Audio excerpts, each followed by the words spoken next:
Comme on dit démocratie en chinois, c'est Mingzhu.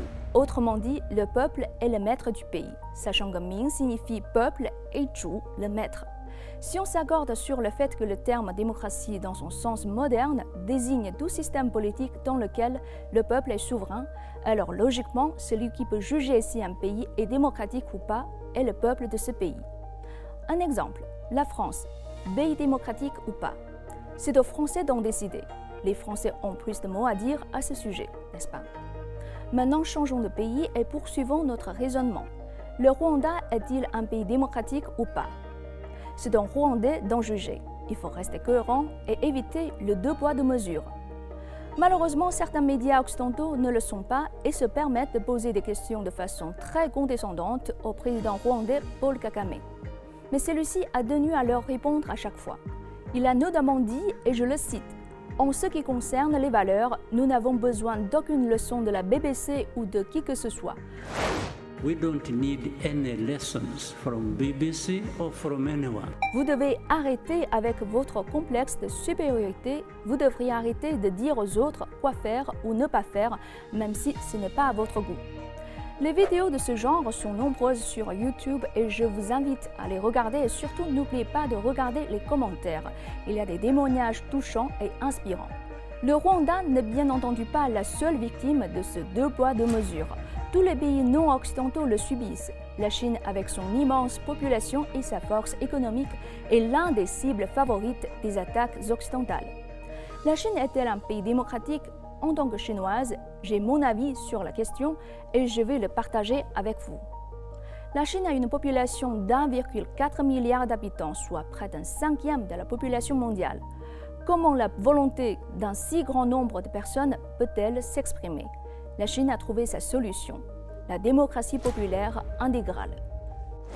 Prenons l'exemple des élections des députés aux assemblées populaires. Beaucoup d'étrangers l'ignorent, mais il s'agit des plus grandes élections démocratiques au monde. Pourquoi? Parce qu'elles mobilisent plus d'1 milliard d'électeurs. En Chine, les députés des assemblées populaires ont 5 niveaux. Au niveau des cantons et des districts, les 2 niveaux de base, c'est une élection directe. Plus d'1 milliard d'électeurs dans tout le pays élisent directement plus de 2,6 millions de députés aux assemblées populaires des cantons et des districts. Les ouvriers, les agriculteurs, les techniciens, bref, les travailleurs de première ligne représentent la majorité. Environ 77% pour l'Assemblée populaire à l'échelon de canton et 53% pour l'Assemblée populaire à l'échelon de district. Et les députés à l'Assemblée populaire à l'échelon au-dessus des districts sont élus par l'Assemblée populaire à l'échelon inférieur et ainsi de suite. Il y a donc des députés à l'Assemblée populaire dans toutes les régions, toutes les professions, tous les domaines et tous les groupes ethniques. Et tous les députés sont élus démocratiquement pour un mandat de 5 ans. Qu'il s'agisse de la délibération sur le rapport d'activité du gouvernement au Grand Palais du Peuple ou de discussions sous un arbre au sujet d'un abri pour les vélos, tous ces éléments incarnent la volonté du peuple. Et c'est là le véritable sens de la démocratie populaire. Le peuple discute des affaires du peuple et trouve l'accord le plus large possible sur les souhaits et les exigences de la société.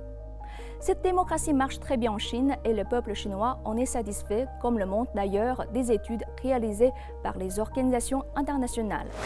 Selon le baromètre de confiance Edelman 2023, le niveau de confiance des Chinois en leur gouvernement atteint 89%, alors qu'il n'est que de 42% chez les Américains.